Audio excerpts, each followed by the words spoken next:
Would you look at that? Flip-flop weather. It is a beautiful day. Things are starting to get green. It's supposed to be like overcast, 65 degrees today. I'm gonna head out pan fishing with my buddies a little bit later, but we've got some business to attend to. If you can believe it or not, Minnesota Fishing Opener is like 5-6 days away, and I'm still kind of organizing and segmenting out tackle. And I know for most of the country, bass, walleye, pike either opened up a week ago or it's been open. But for us in Minnesota, this is like go time. So it's go time.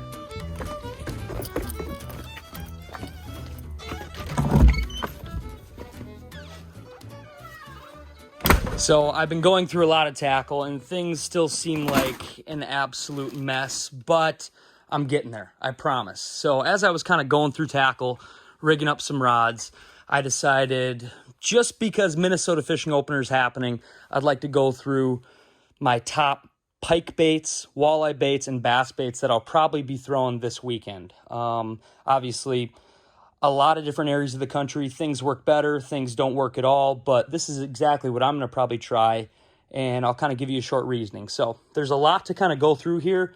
I'll go through it semi-quick, semi-vague, but hopefully this potentially gives you an idea or sparks something that maybe you need to pick up before you head out this weekend. So yeah, let's talk about baits that I'm going to be using for Minnesota Fishing Opener. Okay, so if you were here for the excitement, the pizzazz, that probably won't happen this video, so you could potentially click off now. But if you care about tackle, pike, walleye, bass in certain situations, certain baits, certain times of year, definitely this video is for you. So like I said, I'm just going to give a quick walkthrough of everything I'm going to use for bass, walleye, and pike this coming weekend in 5 days. So I'm thinking maybe I set the camera up like this because this isn't really important. So let's just... All right, let's start things off with talking about walleye. Walleye are extremely popular. I don't care what you call them, gravel lizard, a glass eye, eyeball, gold. They're very popular, and especially for Minnesota openers. So these are some baits I've had kind of success on and why I use them. All right, let's get right into it. Obviously, in Minnesota Fishing Opener, a lot of things open. It's catch and release bass. Pike opens up. Walleye opens up. But a majority of people on Fishing Opener, at least in Minnesota, try for walleyes. So we'll start right off with walleyes. What I used last year to catch them, what I anticipate the bite's going to be like, and just kind of some staple baits you could pick up before you go out walleye fishing. So we'll start with the original floater by Rapala. This is clown color. This is by far my favorite color. And this is just a staple. It's made of balsa. It floats, and especially this color. I don't know if it's just the chrome mixed with the chartreuse. This is an absolute crusher. Obviously, they make this in a bunch of different colors, so if you fish really clear lakes, very natural-looking lakes, maybe try something like perch, something a little bit more mute, just kind of natural colors. And if you fish really dirty water, kind of where I'm from, southern Minnesota, there's a lot of dirty water around here, use something loud, use something bright. And if it's cloudy out, purple, browns, blacks, either way, this is an absolute staple walleye bait. Very easy to use. Cast it out there, reel it in, or troll it behind the boat. The original floater is a must. Moving on to our next bait, Rapala Shadow Wrap. I love this for bass fishing as well, but I've had a lot of success on the shallow and deep running shadow wraps for walleyes, especially right now. If I can pop this out. Walleyes spawn really early, and most everywhere in the Midwest, the walleyes should be pretty post-spawn and recovered. Maybe up north where the ice just got off, they might still be a little bit pre-spawn, but they should be getting on these hard baits, jerk baits, and absolutely crushing them.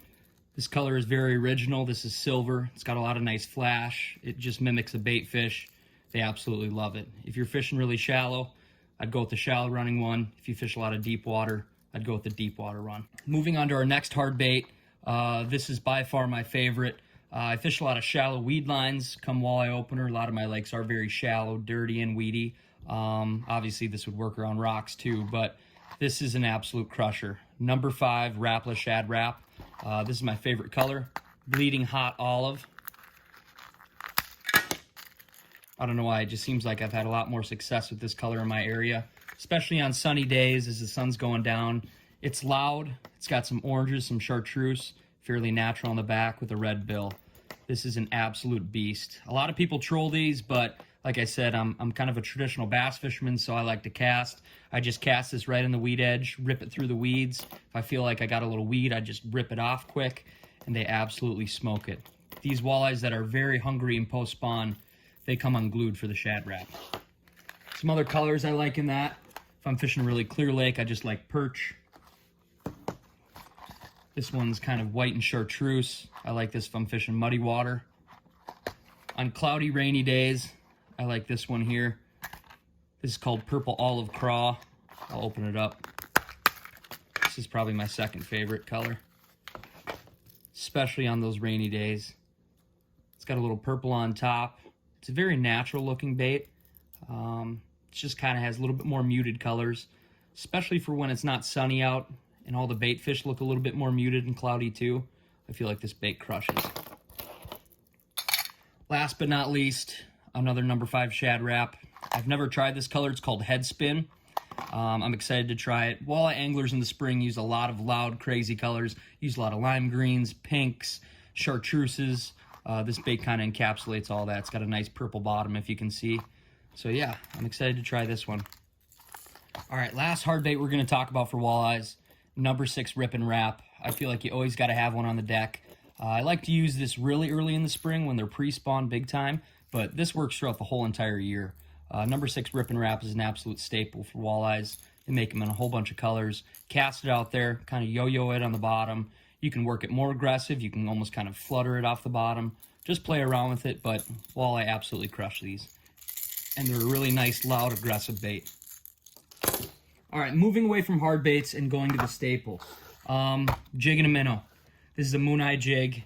Anybody that's walleye fished has probably used this once or twice in their life. On walleye opener, if you're really looking to keep it simple, pick up some moon eye jigs and pick up a bunch of fatheads. Hook a fathead on the back of this, cast it out, pop it on the bottom. Absolute walleye candy. I don't know why these jigs seem to be so good and seem to outperform other jigs. I don't know if it's the large eye or it's just a nice thin wire hook. You get really good hookups, but the moon eye jig is a classic. On opener, I probably won't be using any live bait, but I will still be using the moon eye jig. I'm just going to be pairing it with some swim baits. This is the Largo Shad. These have become really popular in the past couple of years. This is the 3-inch, and I crushed them on this last year. This is perch color. And you can kind of mix and match your heads. This color moon eye is actually perch. It's got kind of a mustardy yellow, some darker colors on top. And all you're doing is you're just threading that on there. And you're casting it out, you're swimming it, you're popping it off the bottom. That was an absolute crusher last year. And it doesn't matter where you are in the country, swim baits catch a ton of walleyes. So don't sleep on the swim bait. This is the perch color Largo Shad. I had a lot of luck on this last year. And besides that, the Sexy Shad. I feel like this is just a staple color, especially if you're fishing in semi-clear water.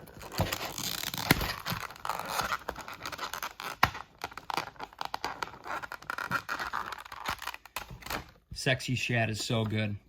Like I said, I really like that 3-inch body style. They make them bigger, they make them smaller.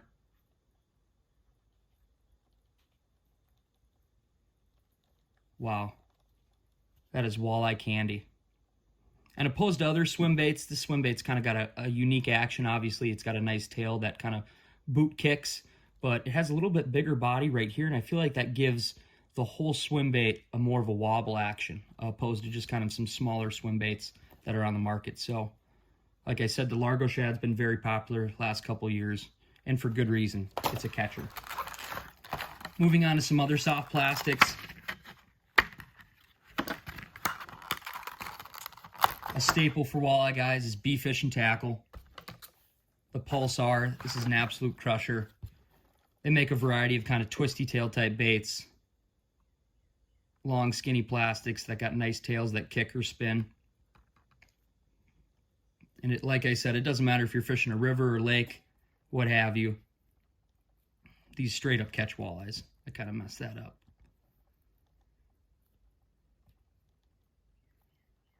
It's always good to have a pack of these in the boat.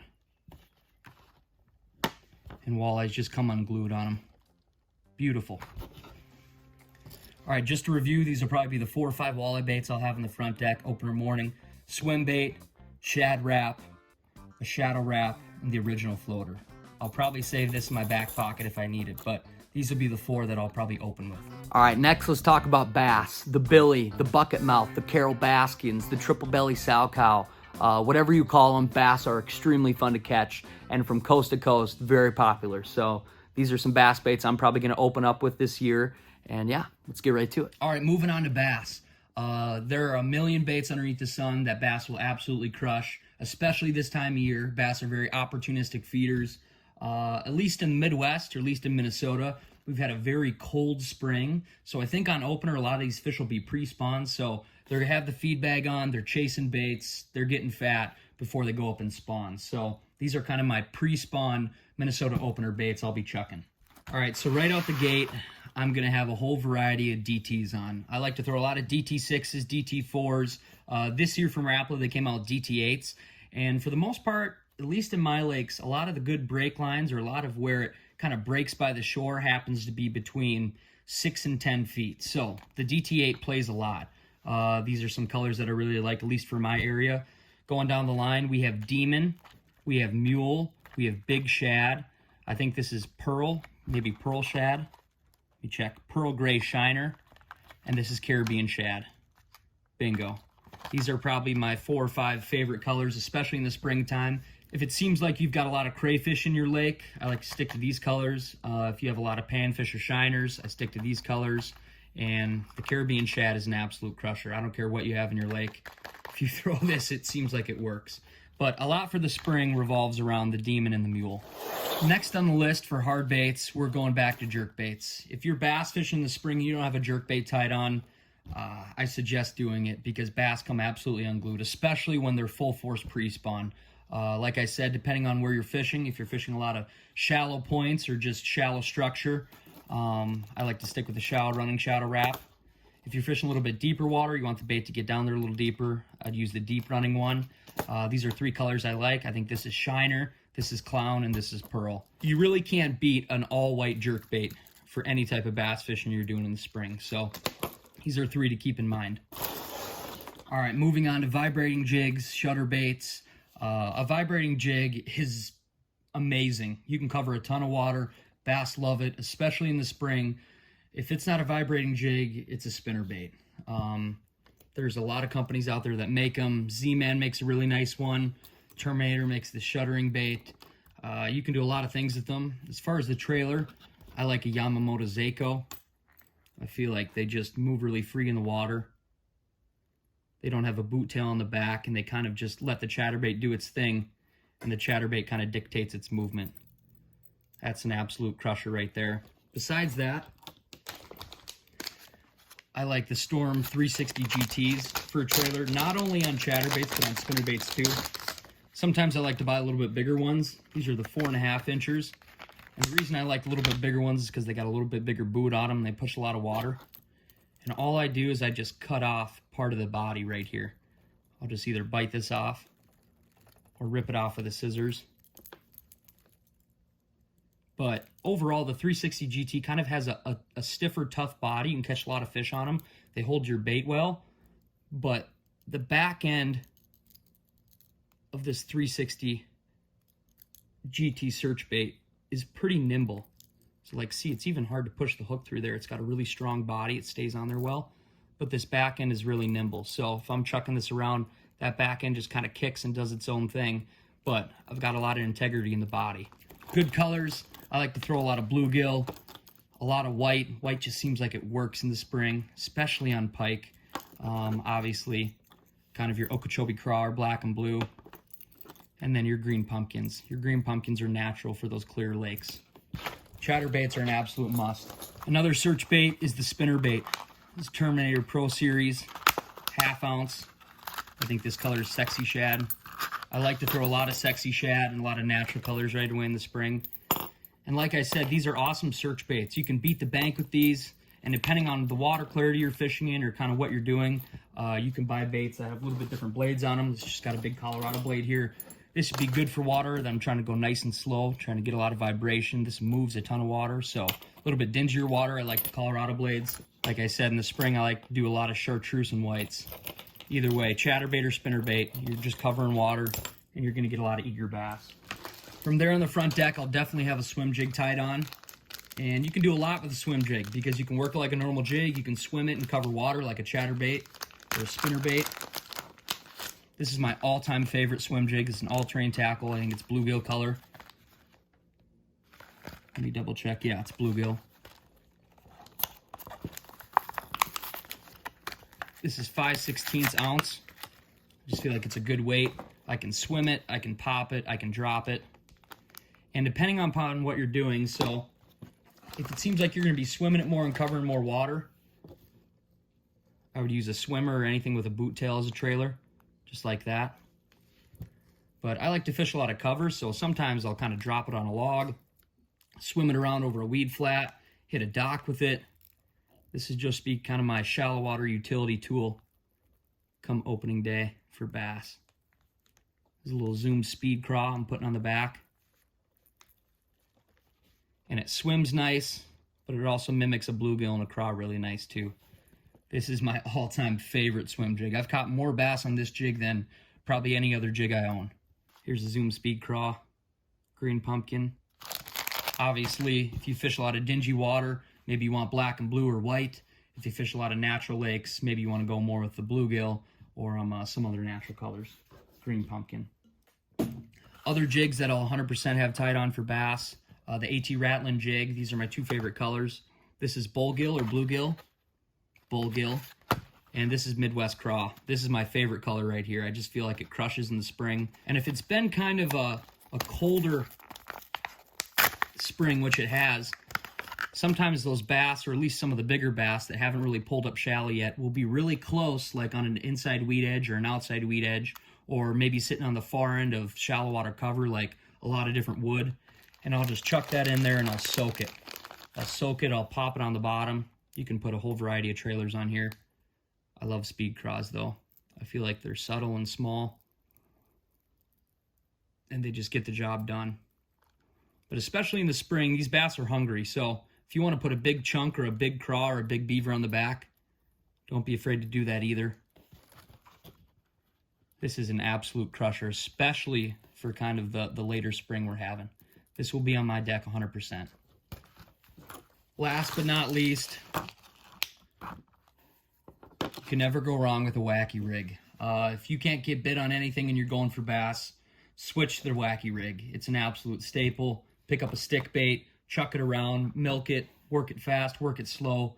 Bass eat these all over the country every time of year. So if you're not getting bit, definitely go this route. Pick up whatever stick bait or Cinco color you like. I like these little wacky jigs because I feel like in the spring I'm just kind of covering water. This helps my Cinco sink a little bit faster, and I can just kind of work it faster in different areas. Boom. Absolute crusher. I will have this on the deck. It seems like no matter where I go, what I do, you always got to have a wacky rig Cinco rigged up. If you want to save some baits too, and you don't want to go right through the middle of it, this little O-ring tool is pretty sweet. Shove this in there, work that O-ring down, get it kind of toward the middle of the bait, and then you don't actually have to puncture the bait. You can just kind of go right under the O-ring. Save a lot of baits that way. And I feel like this kind of makes it a little bit more weedless too if you're fishing around a lot of weeds or pad stems. Besides that, there's also this crossover ring. They make these in a bunch of different colors too.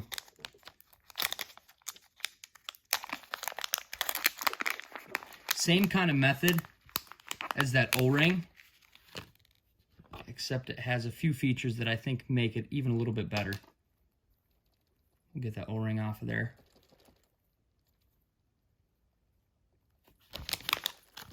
This crossover ring is pretty sweet. You just kind of feed this on here, get it toward the middle of your bait like you would, And these work with a variety of plastics too. You just don't have to use these on stick baits or Senkos. Kind of find the middle. And with that O-ring, it seems like your hook always sits just like this. I feel like you don't get quite as much action as you do poking it right through the middle when your hook is sitting kind of, I guess, would that be parallel with the worm? The cool thing with this crossover ring is not only does it have holes going this way, it's got holes going this way. So I can poke it through, still get the hold from the ring, and my hook shank can be kind of perpendicular to the worm as it would be if you just poked it through the middle of the worm. I've really grown to like the crossover rings a lot more than just these O-rings. I feel like it holds the bait better and I get that same action as I would poking it through the middle. If you're having trouble getting bit for bass in the spring, tie in a dang wacky rig. All right, last but not least, some baits I'm excited to try on opener. Going back to the hard baits. This is the OG Slim Tiny 4. It's just like the OG Slim 6.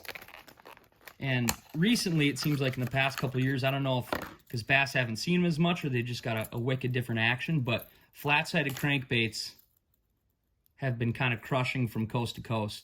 They've got a little bit different movement and they kind of turn on their side as they come over shallow cover. So I'll definitely be trying these out for bass, especially on wood and shallow riprap. In the past, anglers have kind of contributed flat-sided crankbaits to cold water, seem like they're just a cold water bait, and I feel like that's not true. Obviously, it is spring and the water is cold, so these will probably work now, but anglers all across the country are catching big bass on flat-sided crankbaits. Doesn't matter if it's spring, summer, fall. The flat-sided crankbait's really been a player. All right, last but not least, let's talk about northern pike. The gator, the snot rocket, the slime ball, the hammer handle, the snake, whatever you call them, northern pike are extremely opportunistic feeders. They're aggressive, they're fun to catch, and I'm excited to target them this year as well. So let's talk about a few baits that I'm gonna open up with for pike. I love catching pike. Even though when I'm bass fishing, it seems like they're scurvy dogs and they always bite the baits when I'm going for bass. I love catching big slimies. And there's a lot of different baits underneath the sun that can work. For pike, I like to go really small or really big. And if it has flash, all the better. Pike are very opportunistic feeders. They're probably the most aggressive fish we have in the freshwater system. They're just absolute freaks of nature. So here are just some baits I'll probably be throwing this weekend for pike. We're going to start out with just some original Vibrexes by Blue Fox. These are amazing. And I know these seem kind of small, but you can catch giant pike on the original Vibrex. They kind of make a little bit of a grinding sound when this goes through the water. It obviously has flash. It's an inline spinner. Little bucktail on the back with a treble hook. That's a staple. Besides that, some spoons. And if you're ever hurting to catch pike, throw a dang spinnerbait. Pike loves spinnerbaits. I like to throw a lot of loud colors, a lot of chartreuses, a lot of whites. Pike love chartreuse and white. So tie something loud on with a lot of flash and you'll crush. Besides that, chatterbaits, spoons, little bucktails, they all work. Last but not least, in the spring, I've been throwing a lot of swim baits for pike. This is probably more of a bass bait, but I've found a lot of success in the Largo shad with pike too. This is a 4-inch, and even though it's only 4-inch, these Largo shad have a little bit bigger body. And like I said, they kind of have a little bit wider kick when you swim them through the water. They got a nice supple tail, but the whole body kind of has a wobble to it. And I feel like they absolutely crush pike. Like I said, they make this in a variety of colors and sizes, so don't be afraid to upsize, downsize, play with loud colors. Just hook a big old jig head or a belly-weighted swim bait hook with this. Cast it around. Pike will crush it. And boom, that's that. That's what I'm going to be throwing for Minnesota opener. I know there's a lot of baits here. We went through them pretty quick, but that's just kind of my rundown, and that's what I'm going to have on my front deck. Obviously, there's a lot of baits out there. Everybody's area sets up a little bit different. Every lake's a little bit different, so some of this might work in your area, some of it might not. Hopefully this kind of helps remind you or push you in the direction to try something new or keep your options open come opener or come this weekend of fishing. And yeah, I appreciate it. Thank you for watching this video all the way to the end. I wish everybody a safe and successful fishing opener. And if you're not from Minnesota, I'm jealous because you've been fishing a lot longer for bass and walleye and pike than us. So I appreciate it, and I guess there's nothing left to be said than stay tuned, and as always, let the adventure begin. Move ahead, oh my pretty babe, something ain't right, got to find a way to move ahead, oh my pretty babe.